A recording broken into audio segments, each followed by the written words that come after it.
ears hum low. Guitars bend, pads breathing the slow. Breath held tight, the storm starts to grow. We sharpen the truth, ready to explode.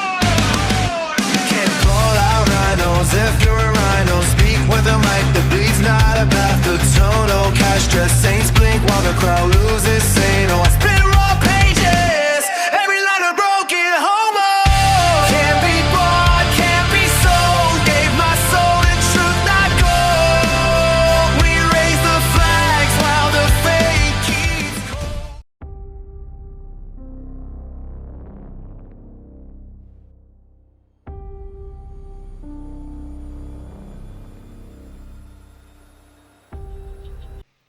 Good morning, friends. I hope everyone is having an amazing Sunday.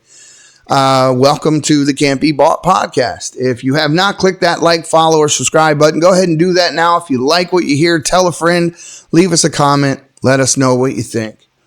Well, folks, today we're going to be dealing with the Massie election. There is a lot to unpack there, so let me start here. Let me speak to you not as a pundit, not as a politician, but as one of you, because that's what I am. I'm just one of you. You know, someone who was there from the beginning. I was MAGA before it even had a name. I stood in the freezing rally lines with anticipation. And when Donald Trump uttered those two words, they felt like a revelation. He said, America first. It wasn't a campaign slogan.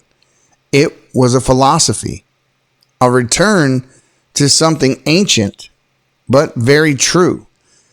Great nations do not fight endless wars, he told us. We had spent $8 trillion in the Middle East chasing ghosts, toppling regimes, and rebuilding countries that hated our guts. While our own roads crumbled and our own people died of despair in this country, he said, I'm not going to start a war. He promised. I'm going to stop the wars. Remember, he was the peace president. No more nation building.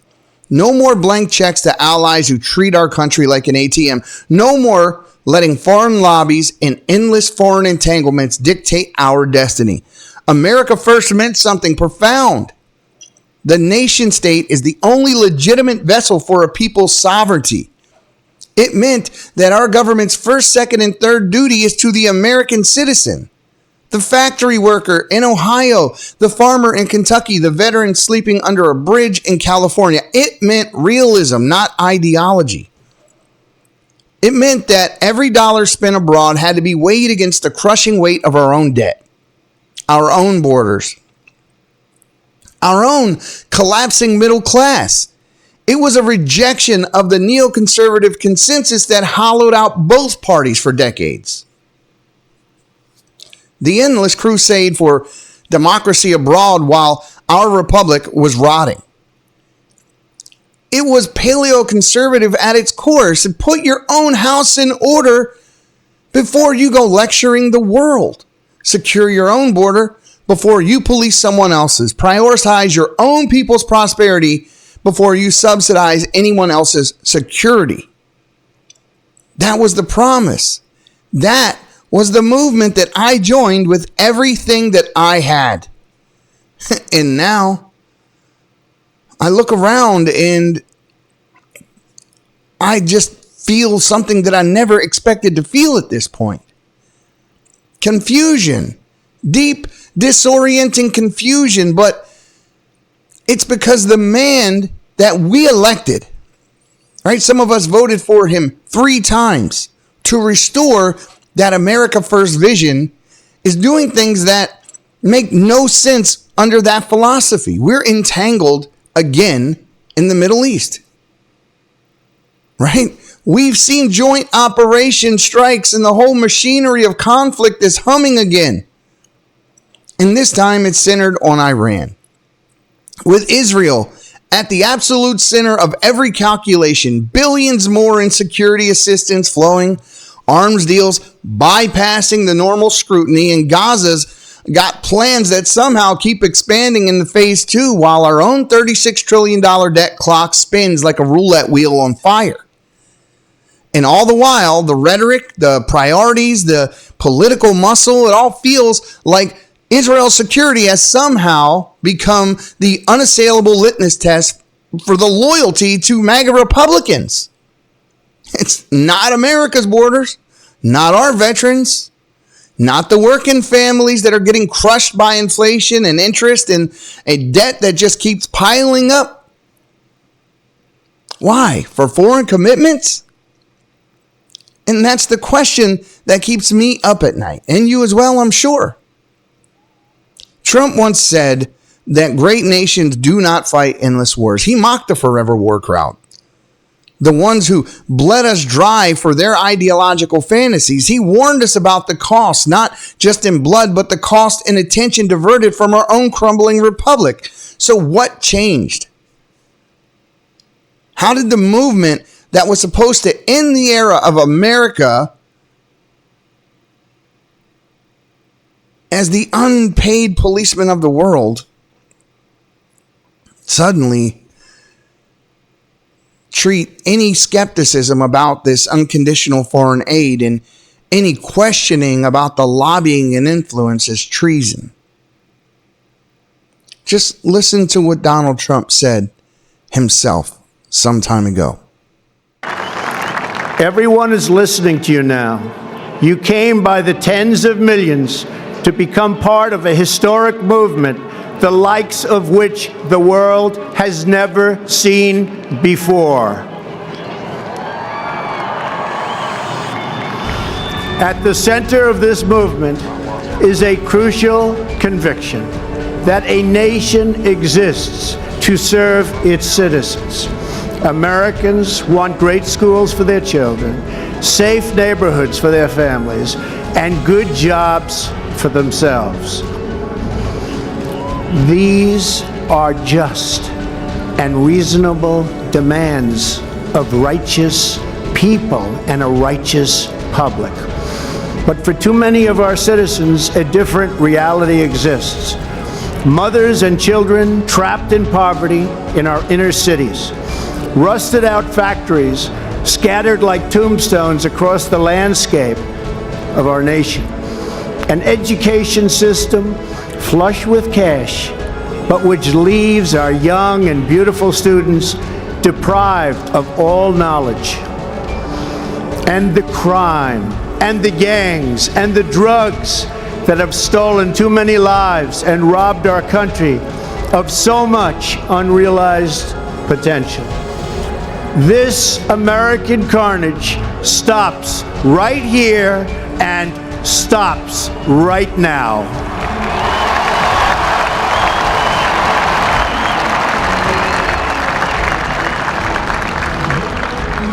We are one nation, and their pain is our pain. Their dreams are our dreams, and their success will be our success. We share one heart, one home, and one glorious destiny. The oath of office I take today is an oath of allegiance to all Americans.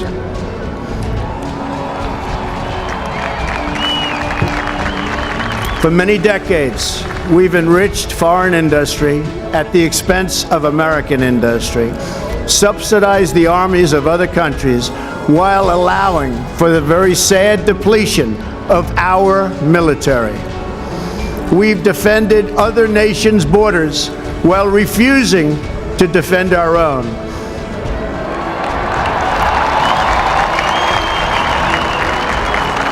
And spent trillions and trillions of dollars overseas while America's infrastructure has fallen into disrepair and decay. We've made other countries rich, while the wealth, strength, and confidence of our country has dissipated over the horizon. One by one, the factories shuttered and left our shores, with not even a thought about the millions and millions of American workers that were left behind. The wealth of our middle class has been ripped from their homes and then redistributed all across the world. But that is the past. And now we are looking only to the future.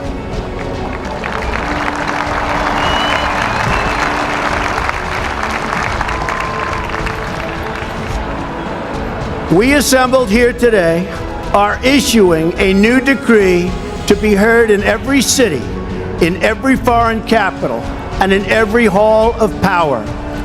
From this day forward, a new vision will govern our land. From this day forward, it's going to be only America first. America first. Do you remember that? Because I do. And look what's happening right now in Kentucky. A sitting Congressman, Thomas Massie, who has a 91% lifetime rating with Trump on votes that mattered, who wears the national debt badge on his lapel like a scarlet letter to remind everyone what fiscal sanity looks like, who just introduced the AIPAC Act to force transparency on foreign agent lobbying. He's being hunted right now with $25 million in outside money, much of it pro-Israel groups, by a Trump-endorsed challenger. The president himself calls this man a loser, disloyal, the worst Republican in history. And for what? For staying exactly where the rest of us started? America first? For voting no on bloated spending bills that treat American taxpayers like an open wallet for overseas priorities. For refusing to pretend that our constitutional duty is to subsidize anyone else's defense before our own house is in order. This isn't loyalty to the original promise, folks. This feels like the old swamp just reasserting itself with new branding. The philosophy hasn't changed. The party has. And that leaves millions of us, original MAGA. Don't think that you switched places if you were feeling left out. You didn't change at all. They did. And we're standing here in the middle of the road wondering if America first no longer means putting America first. And if it doesn't, then what in the hell does it mean now? Because if we punish the very people who refuse to abandon course, the one that we all swore we were on, then we haven't drained the swamp. We've just repainted the alligators. America first has to mean America first. That's simple. When I endorsed him, I thought we wouldn't have a new war. I thought we would get warrants for FISA that they had used to spy on him. I thought that MAGA would be front and center at the HHS with Bobby Kennedy there. I thought that we would have sane foreign policy. I thought that where we put America first, that's my definition of sane. I thought we would end our involvement in the war in Ukraine. I thought we would release all the Epstein files and indict some of those SOBs. And those are all the things I'm still fighting for. That's exactly what he's done. Just exactly what he said right there. That's what he's done. Thomas Massie has stayed the course since day one. He votes no on every bloated spending bill that funnels your money overseas. He fought against undeclared wars and foreign aid that exploded our debt to $36 trillion. He wears the national debt on his chest every single day in Washington so his colleagues can't ignore it. He's introduced the AIPAC Act to expose foreign lobbying money flooding our politics. This is what MAGA is supposed to be. Fiscal sanity, secure borders, energy independence, no corporate bailouts, and America first foreign policy, right? Massie didn't talk about it. He lived it. While others flipped, he stood firm. And take a listen to this. You can see it for yourself. The gentleman from Kentucky is recognized for 90 seconds. Well, I'd love to stand here and tell the American people, we can cut your taxes and we can increase spending and everything's going to be just fine. But I can't do that because I'm here to deliver a dose of reality. This bill dramatically increases deficits in the near term, but promises our government will be fiscally responsible 5 years from now. Where have we heard that before? How do you bind a future Congress to these promises? This bill is a debt bomb ticking. Congress can do funny math, fantasy math, if it wants, but bond investors don't. And this week, they sent us a message. Moody's downgraded our credit rating, and the bond investors who buy our debt and finance our debt demanded higher interest rates on the 10-year note, the 20-year note, and the 30-year note. What does this mean? Very soon, the government will be paying $16,000 of interest alone per U.S. family. And what are we telling them? Instead of taking care of that problem, we're going to give you a $1,600 tax break. Under the taxing and spending levels in this bill, we're going to rack up, the authors say, $20 trillion of new debt over the next 10 years. I'm telling you, it's closer to $30 trillion of new debt in the next 10 years. Mr. Speaker, we're not rearranging deck chairs on the Titanic tonight. We're putting coal in the boiler and setting a course for the iceberg. If something is beautiful, you don't do it after midnight. I oppose this bill. Gentleman's time has expired. Gentlemen. That's what a fighter is supposed to sound like. That, to me, embodied exactly what MAGA was supposed to be. So I don't understand why the identity crisis right now. Why everybody who stands on those values all of a sudden is a traitor. Are we in the twilight zone? I'm not quite sure. I'm not quite sure what's going on. All I know is, just like most people, something is not right. Then I got this clip of Thomas Massie on Theo Von's podcast. And I absolutely love Theo Von podcast. His stand-up, his back and forth with Joe Rogan, just great personality. You'd think that this is a monologue, but from what I understand, this is just Theo Von. He is one of a kind. This interview is amazing. Just take a look. Thomas Massie just being a guy's guy. Just check it out. We're robbing the next generation, but it's got so bad, we're robbing ourselves 5 years from now. Right. It's getting that close. Yeah. I've heard you talk about, are you talking about the national debt overall? Yeah. Okay. I've heard you talk a lot about it, and I see you got your... This is my debt badge. Okay, so I got on the brightest level there. Hopefully your camera can see it. Yeah. I wear this every second I'm in the House of Representatives. I wear it in hearings. I wear it in elevators with Democrats. They think it's how many steps I've taken. But I built this using my electrical engineering degree. I came up with this idea and I built it. It's got Wi-Fi. Once a day, it connects to treasury.gov and calibrates to the penny. So it's the most accurate debt representation that you can have. In fact, holy shit, it's dude. Let me make sure. You're like Mark Zucker Twain. This is, I brought you one as a gift, Theo. Nuh-uh. Yeah, brother. So, oh, hell yeah, dude. You can just stare at the numbers, just spinning all day long. It just clips onto your pocket there. What kind of woman am I going to meet wearing this, though? Oh, man. I don't know what kind you've been meeting, but you've really upped your game with that thing. You think? Yeah. They're going to think I am way broke. I had a female congressman staring at my chest the other day, and I had to tell her my eyes were up here. And then she asked if I would make a belt buckle out of it. Oh, damn, brother. Yeah, people want it all nowadays. People just want to see your damn wiener if they can for free sometimes. I'm like, get away from me. Yeah. Like I said, love that guy. One day, hopefully, I get to sit down and have a drink with Theo. Vaughn, if you see this, I'd love to kick it with you, brother.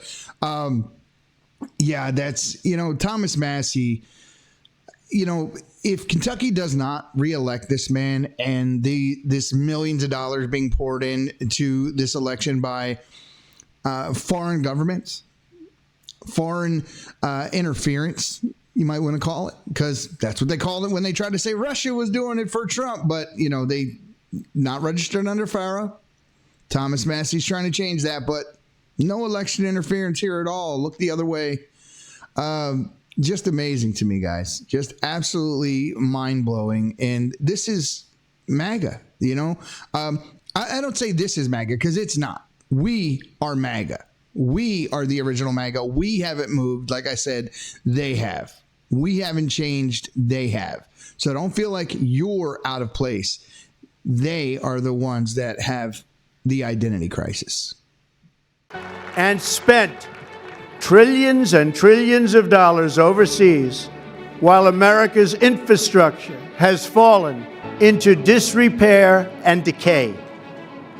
We've made other countries rich while the wealth, strength, and confidence of our country has dissipated over the horizon. One by one, the factories shuttered and left our shores, with not even a thought about the millions and millions of American workers that were left behind. The wealth of our middle class has been ripped from their homes and then redistributed all across the world. But that is the past, and now we are looking only to the future. And this is one I just had to show to you because J.P. Spears is among one of my favorite creators.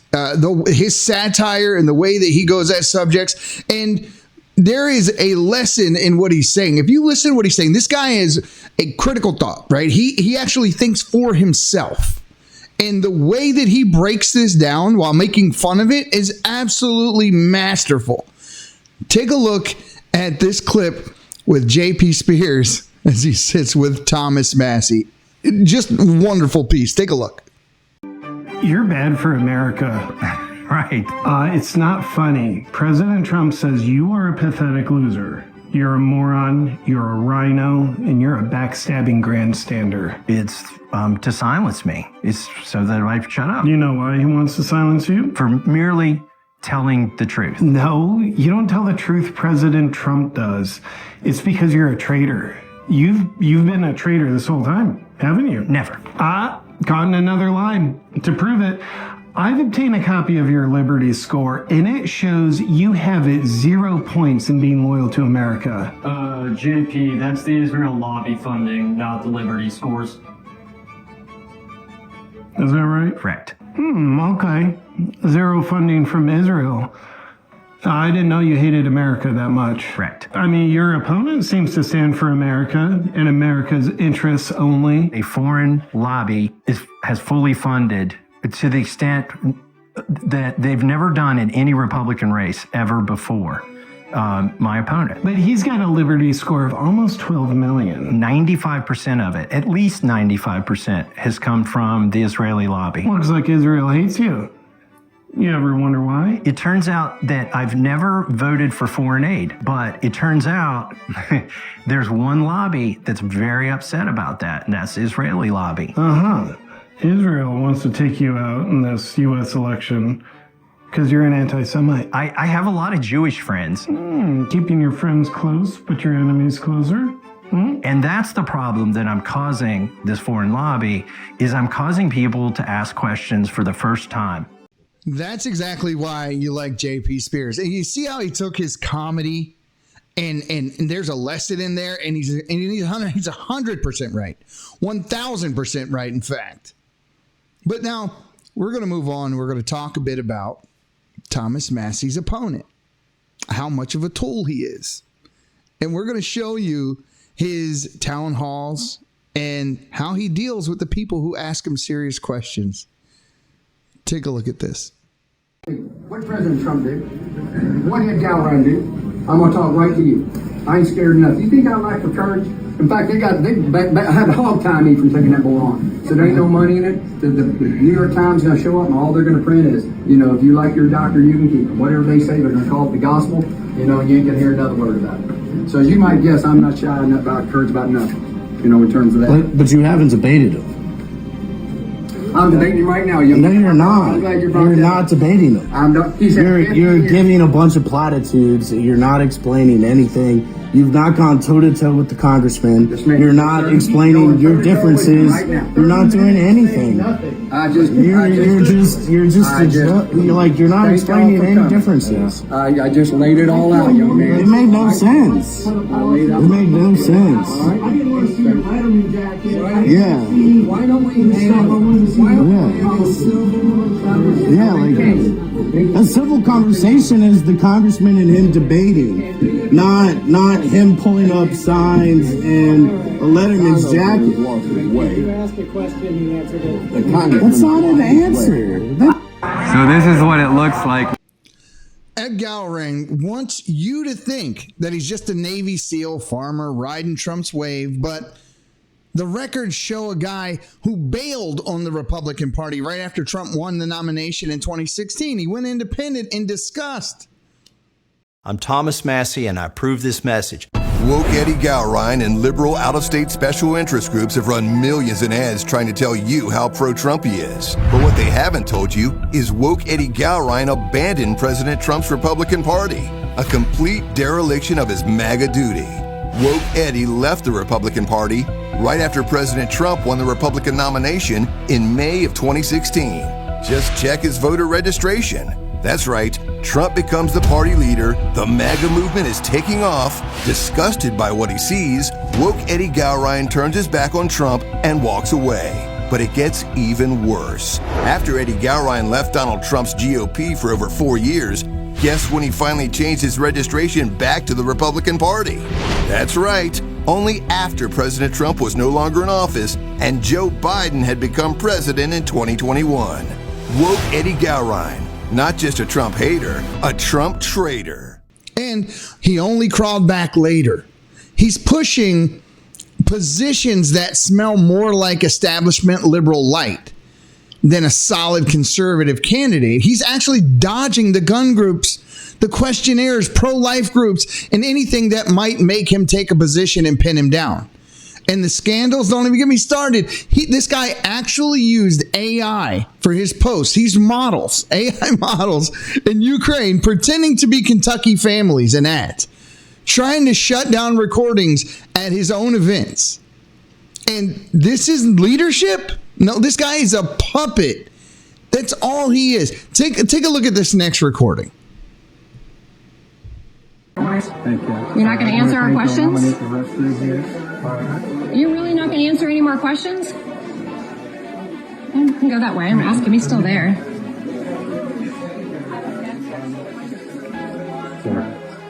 Okay. I don't really know why people here that can't vote for him. How do you know I can't vote for him? I'm not with him. I just met him today. You all have that grim face. Oh, grim face. Yeah. All right. You're not going to answer any more questions, huh? Just like that. What a coward. That's why you won't debate. I do not know these women. I sat down. I could tell them over in your face. Okay. Let me grab it right there. Sir, I was just trying to frame the question so that way you would know which unconstitutional things I was speaking about. That tells everything right there. That tells the whole story. Let's see here. Let me get my camera out so I can take a picture.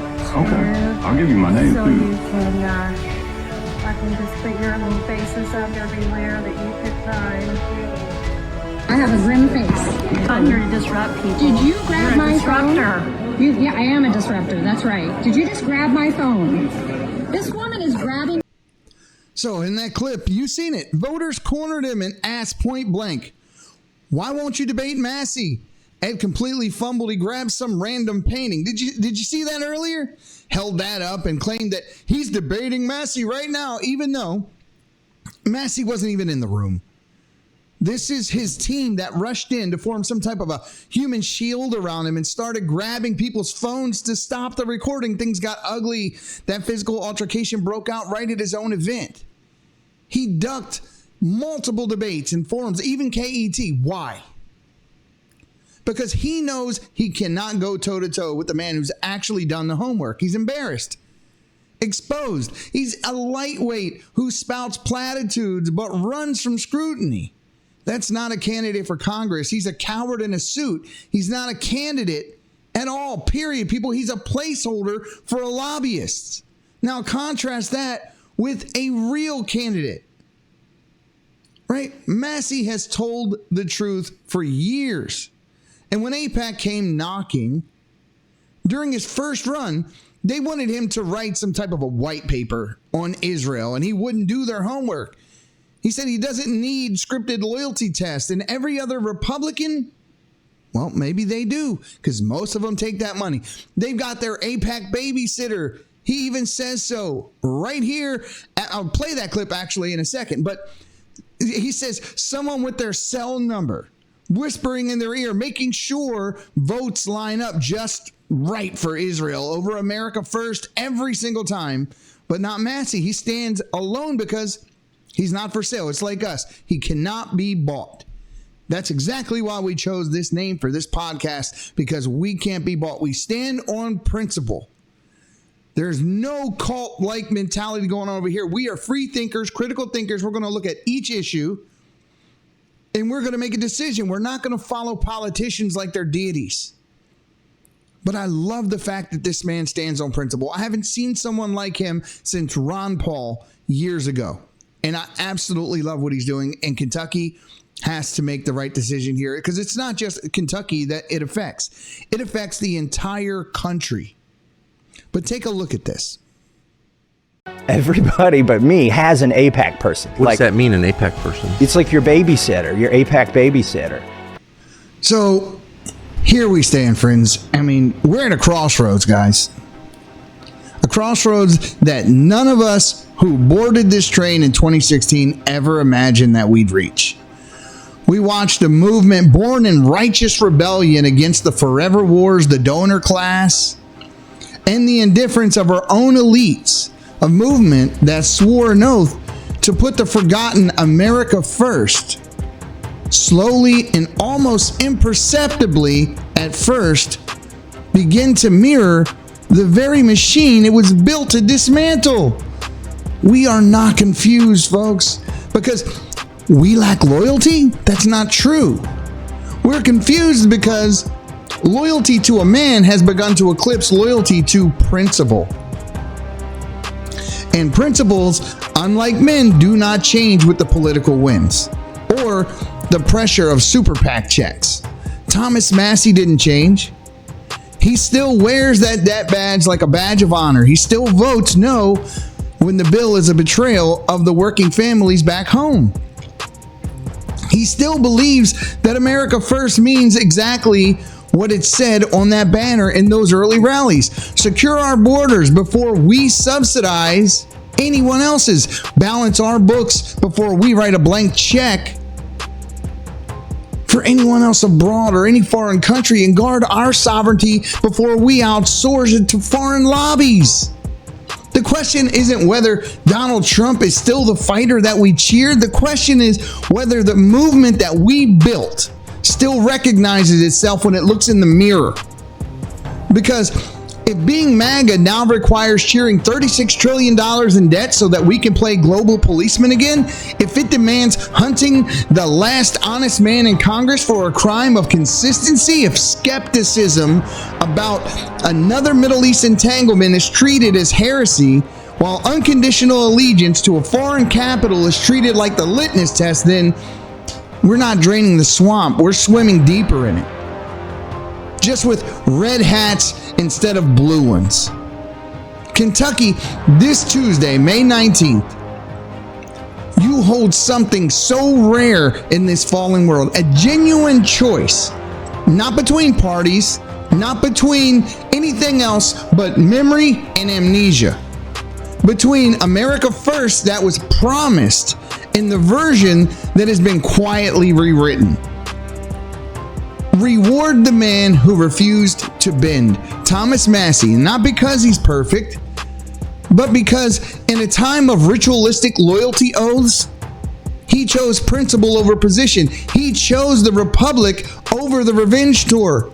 He chose your children's future solvency over the next arms deal. Re-elect him and you'll send a message louder than any super PAC can drown out. We remember what this was supposed to be. We have not forgotten, and we will not let the movement eat its own tail simply because the man at the top has lost the thread. Because if we cancel the very embodiment of what we once claimed to believe, then the America First project didn't fail because the left destroyed it. It failed because we did. And that, more than anything else happening in Washington right now, should be what you're afraid of most. And that would be the real tragedy. And let's not let that happen, folks. Stand with the man who stood with the promise and re-elect Thomas Massie. And as usual, the silent majority, you need to stop being silent and stand your ground, because evil will never retreat willingly. It must be beaten back. And folks, we are America First. We'll see you again next time. Stay safe.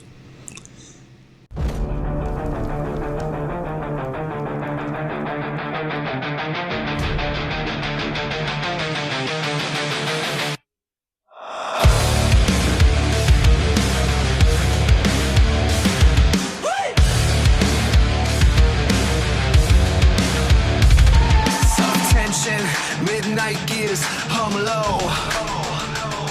Guitars bend, pads breathing the slow. Breath held tight, the storm starts to grow.